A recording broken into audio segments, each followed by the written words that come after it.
My grandson asked me to help him with a history project last week. Vietnam War. He pulls up his laptop, and there's a photograph on the screen I haven't seen in 55 years. March 29th, 1970, Firebase Illingworth. My hands started shaking before I even knew why. He looks at me and says, "Grandpa, did you ever see real combat?" I'm 76 years old. I'm a Vietnam veteran, and my worst day still haunts me 55 years later. I think it's finally time to tell someone what really happened. I was 21 when they drafted me. Scared kid from Ohio, who'd never been more than 50 miles from home. They shipped me to Tay Ninh province, Cambodian border, and I met the men I'd spend the next 13 months trying to keep alive. Tony Marchetti, Providence, Rhode Island. Funniest guy I ever knew. Could make you laugh when you had no business laughing. Eddie Nguyen, Vietnamese American, our medic. 21 years old, same as me. His parents came over in '54, and here he was, back in the country they fled. We were kids, playing soldier, pretending we knew what we were doing. Beat. I broke 2 rules that day. The second one almost got 3 of us killed, but that's not the story.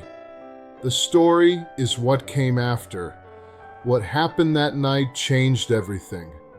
But the worst part wasn't the attack. The worst part was surviving it. Firebase Illingworth, Tay Ninh province, 6 miles from the Cambodian border. The perimeter was maybe 200 yards across. 219 of us. Sandbags, razor wire, and a whole lot of faith. Red dust got in everything. Your food, your teeth, your lungs. You'd blow your nose and it came out orange. Diesel fumes, mosquitoes so thick you breathed them in. Heat that never broke, even at night. But that night was quiet. I remember sitting on an ammo crate, looking at the stars, thinking about my mom's kitchen. A girl named Linda who probably forgot I existed. I thought we might actually make it home. Tony was telling some joke. Eddie was writing a letter. I looked at my watch, 2:15 a.m. 3 minutes later, everything changed. Forget the movies. Forget everything you think you know about what happens next. 2:18 a.m. I know because my watch stopped. I still have that watch. First mortar hit the north perimeter. Then the sky lit up. 2,500 NVA coming out of the tree line. This is where it all goes wrong. I was running toward the captain's position. Rule number 1, you're supposed to stay 15 to 20 feet apart in the open. I broke it. I walked right up to him. I was describing what I'd seen on patrol. Then I looked over my left shoulder. Antenna. Homemade antenna on a hutch we'd passed. So I pointed at it. Rule number 2. You don't point in the field. Shows authority, shows direction. That's when they opened fire. 1 round sheared the strap of my pack. That's how close. 3 more hit my shoulder, just above the collarbone. All meat. Threw me about 15 feet. Tony was right next to me. Then he wasn't. That's all I can say about that. I'm crawling toward cover when the ammunition dump explodes. Like the sun fell to earth.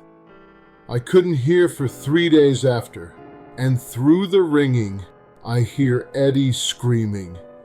His leg was torn open, pumping blood, and I had to make a choice. Stay with him or help hold the line. I stayed. I used his first aid kit, then mine, kept him talking until the medevac came. He died 3 days later in Japan. I didn't find out until I got back to base. Long pause.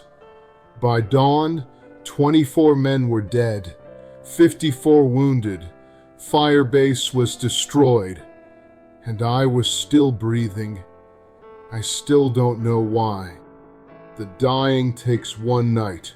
The surviving takes the rest of your life.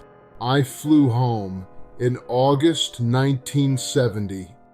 Nobody talked on the plane. What was there to say? Landed in San Francisco. No parade, no welcome home. People looked through me like I was already a ghost. First night back, I woke up screaming. Found my mother crying in the hallway. She didn't know what to do. Neither did I. You ever feel guilty for being alive? I do. Every single day. Tony Marchetti is 20 years old in my head. Forever. He never got older. I did. I didn't visit the wall until 2010.